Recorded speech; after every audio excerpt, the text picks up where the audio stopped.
Picture this. An old man sits in a wooden rocking chair on his front porch. His hair is white. His hands are wrinkled.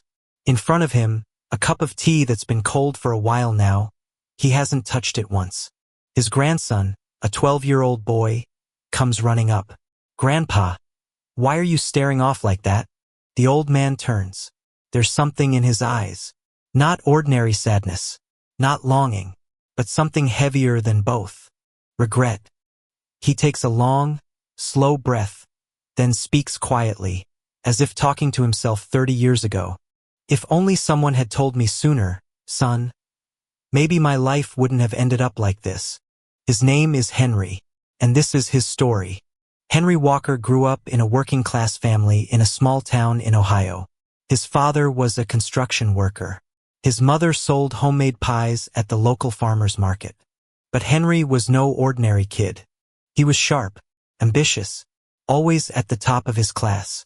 While other kids were out riding bikes or playing in the creek, Henry was under the oak tree in the backyard, reading. His teachers called him the kid who's going places. And they were right. He went. At 23, Henry graduated from a state university with honors. He landed a job at a large private firm in Chicago. His salary for an entry-level position was more than respectable. He could feel the first breath of real freedom in his life. The Chicago skyline that night felt different. The lights of the skyscrapers reflected in his eyes. He stood on the balcony of his small studio apartment and told himself, "I'm going to own this city." And for several years to come, he thought he was. By 30, Henry had been promoted 3 times. He moved from his tiny studio to a high-rise apartment on the 12th floor. He had a car. He had nice clothes. He started showing up at the right parties with the right people. And he married Sarah, a beautiful, brilliant, warm woman, who always believed Henry had a bright future ahead of him. From the outside, Henry's life was a dream made real. But there was something no one could see from the outside. Something growing quietly within him, like a hairline crack in a wall that no one notices, until one day the whole thing comes down. One afternoon in September, when the rain was pouring and Chicago traffic had Henry stuck for nearly 2 hours, he decided to pull off and duck into a small diner on a side street in the South Loop. The place was old.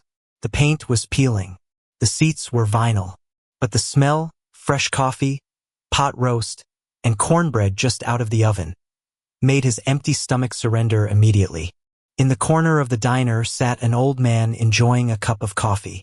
His clothes were plain. His shoes were worn.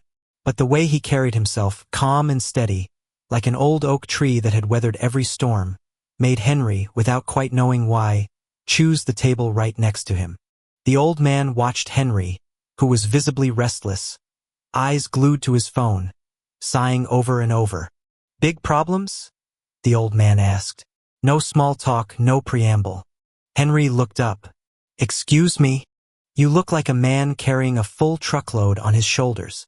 Henry gave a thin smile. "Work stuff. How old are you?" 32. The old man nodded slowly. "I was just like you at 32. Thought I knew everything." Something in his voice made Henry set his phone face down on the table. "And then?" Henry asked. The old man held his gaze for a long moment, then said, "Turns out the things I knew least about were the things that mattered most." That night, the rain didn't let up. The diner emptied of other customers. And for nearly 2 hours, the old man, who turned out to be named Walt, a former businessman who now lived simply and quietly, spoke to Henry. Not a lecture, not a sermon, more like a conversation between 2 people, one of whom had already gotten lost, and wanted to show the other the way out before it was too late. Mistake number 1. Trading time for money and never buying it back. Walt looked down at his own hands. Wrinkled, spotted, hands that had worked hard for 60 years. "You know what I regret most?" he said quietly. "Not the money I didn't make, but the time I traded for money and never bought back." Henry frowned. "What do you mean?" "When my father was seriously ill, I was in New York for a business meeting. I thought, I'll fly home next week, but he didn't wait for next week." Silence. When my son took his first steps, one tiny moment that can never be repeated, I was working late at the office. My wife filmed it on her phone. I watched it 2 weeks later on my laptop, between spreadsheets and quarterly reports. Walt took a sip of his coffee. Cold. Money can be made again, but time never comes back. There's no savings account for time. You can't invest the hours you've wasted and earn interest on them. Once they're gone forever. Henry went quiet. He thought of his daughter's first birthday, the one he arrived at 2 hours late because of a meeting he couldn't leave. She was already asleep when he got home. He stood in the doorway of her room, watching her small, peaceful face, and felt something he couldn't name. That night, he finally knew what to call it. Mistake number 2. Living for other people's opinions. Your apartment, Walt said. Who most needs to know that you live there? A strange question. Henry thought about it. I like living there. That's not what I asked. Henry fell silent. Your car, your clothes, your title, do you actually need any of that? Or do you need other people to see that you have all of it? That was a gentle blow, but it landed like a stone dropped into deep water, the ripples spreading all the way to the far edge. Walt continued, I had a friend, wealthy, successful, respected. His life was full of achievements that made people shake their heads in admiration. But when he was lying in the hospital near the end, the only person at his side was a nurse who was being paid to be there. Because his entire life, he'd spent building an image in other people's eyes. And those people, they didn't come to the hospital. They'd moved on with their own lives. You know what's even sadder? Henry shook his head. He didn't even know what he wanted anymore. Because his whole life, the only thing he knew was what he wanted people to think of him. Mistake number 3. Postponing the relationships that matter. The rain outside picked up again. The sound of it filled the quiet diner like a movie soundtrack. When did you last really talk to your mother? Walt asked. Henry shifted in his seat. Last week. Really talk. Not a quick call because you felt like you should. Actually sit down, listen, ask about her life. Henry didn't answer, and the silence was answer enough. People have a strange habit, Walt said. We treat the people we love most like they'll always be there, like there's still time, like there's always tomorrow. But I once drove my mother to the doctor and she said, It's been so long since we've just talked like this, honey. That sentence broke something in me, because she was right, and because after that, there were only 6 more months. He took a long, slow breath. Don't treat love like money you can save up and spend later. Love has to be spent every single day or it expires. Mistake number 4. Being too afraid to dream big and choosing safe instead. At 40, Henry began to notice something uncomfortable. His job no longer excited him. Years earlier, he'd had a dream to build something of his own. A small business in a field he loved, food. His mother's secret recipes. A different kind of concept. He'd even written out his business plan in a notebook that now sat collecting dust on a shelf in his closet. But every time that dream surfaced, a louder voice pushed it back down. Too risky. You have a family. What if you fail? Just let it go. You've got a stable position. And Henry listened to that voice. Every year. Every time the dream peeked through. Walt looked at him as Henry told this story. You know what's more painful than failure? He said. What? Never trying. Because failure has an end, you get up, you learn, you move forward. But the question of, what if I had just tried? That one has no end. It will follow you to your grave. The world doesn't have a shortage of smart people. It has a shortage of brave ones. Because intelligence without courage is a gun with no bullets. Looks impressive, but can't do a thing. Mistake number 5. Ignoring your health until your body sends the bill. At 45, Henry collapsed at his desk. The doctors said high blood pressure, high cholesterol, blood sugar on the edge of diabetes. His body, which he'd spent years filling with irregular meals, for hours of sleep and unending stress, had finally sent him the invoice. He lay in the hospital bed, staring at the white ceiling, and realized how badly he had treated his body. like a machine that didn't need maintenance. Walt nodded slowly as Henry told him this. We take better care of our cars than our own bodies, he said. We get an oil change every few months. But our bodies?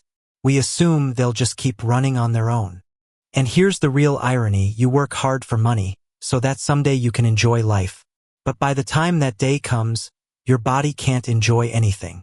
I had a colleague who kept saying he'd start exercising after he retired. He'd eat right after he retired. He retired, and 3 months later he had a stroke. Now he can't walk without help. All his plans, all his laters were over in 3 months. A silence that cut deep.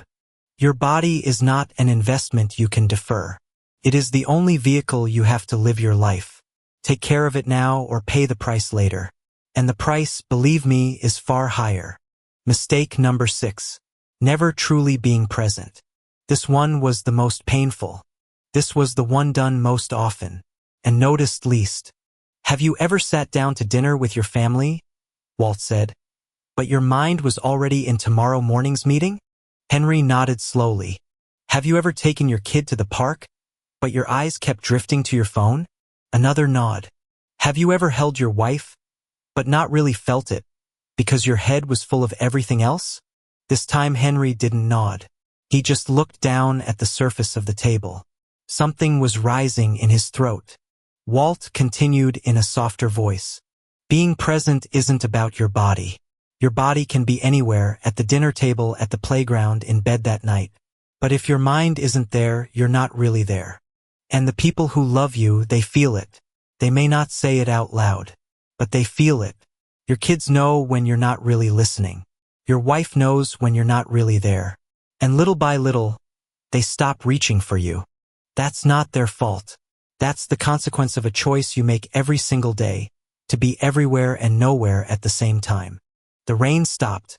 The diner was closing up. Walt stood, paid for his coffee. He waved off Henry's offer to cover it, and picked up his worn bag. At the door he stopped, turned around. I'm not telling you all this to make you sad, he said. I'm too old to grieve over the past. All I can do now is tell someone who still has time. He looked at Henry with warm eyes, the way a father looks at a son. You're 32. You still have everything in front of you. Don't wait until you're sitting on a porch with a cold cup of tea, wondering, what if I had chosen differently? Walt left. His footsteps faded on the wet sidewalk, gone into the dark. And Henry sat alone in the nearly closed diner, not looking at his phone. Not thinking about tomorrow's meeting. He just sat, still, feeling something he hadn't felt in years. Clarity. Henry didn't change overnight. No one does. But something inside him began to shift, like ground slowly finding its balance after an earthquake. He started coming home early 2 nights a week. Not because he had to, but because he chose to. He started calling his mother more. Longer calls. Asking about small things. Listening to the same stories he'd heard a dozen times, and this time actually listening. He found the dusty notebook in his closet, the business plan he'd long abandoned. He opened it, read it, and felt something he'd almost forgotten how to feel. Excitement. It wasn't all smooth. There were nights when he was exhausted and his phone was more appealing than talking with his family. There were weeks when the new business nearly broke him. But every time he wavered, he thought of the old man in that diner, the quiet voice, the eyes that held decades of regret. And that was enough to make him choose differently. Now Henry is the old man on that porch. His hair is white. His hands are wrinkled. In front of him, a cup of tea gone cold, because he's been too caught up talking with his grandson to drink it. Grandpa, why are you staring off like that? His grandson asks. Henry smiles. Not a smile full of regret, though there's a little in there, like a thin shadow on a bright day. Grandpa's feeling grateful, he says. Grateful for what? Henry looks into those clear, bright, curious eyes. Because someone told me in time. And Grandpa eventually listened. His grandson doesn't fully understand. But he nods seriously, the way kids do when they want to seem grown up. Henry pulls him a little closer. Can I tell you something? Sure. And Henry begins to speak. Not about regret, but about lessons, about choices, about 6 things that nearly wrecked his life and how he turned around just in time. That afternoon, the sun sank slowly behind the rooftops of the neighboring houses. A soft breeze carried the smell of fresh-cut grass, and a small boy listened closely, not knowing that the words he heard that day would stay with him for the rest of his life. You may not be Henry. Maybe your life looks different. Your city is different. Your struggles are different. But there's one thing that's the same. You still have time. You can still choose to be truly present at dinner tonight. You can still call someone you've been meaning to reach for way too long. You can still open that notebook or document or folder where that dream has been sitting gathering dust. Walt once said, "The heaviest regrets aren't about the big things you failed to do. They're about the small moments you let slip past and only realized their worth when there was nothing left." These 6 mistakes are real. We all make them in different degrees. What separates the person who sits in regret in old age from the person who smiles in old age isn't luck, talent, or circumstance. It's just one thing: the choice to wake up sooner. That's all. If the story touched something in you, share it with someone you love. Maybe this is the conversation they need today. Maybe you are Walt for someone in your life. And if there's something you want to change starting today, write it in the comments. One small step, one different choice. That's all it takes to begin.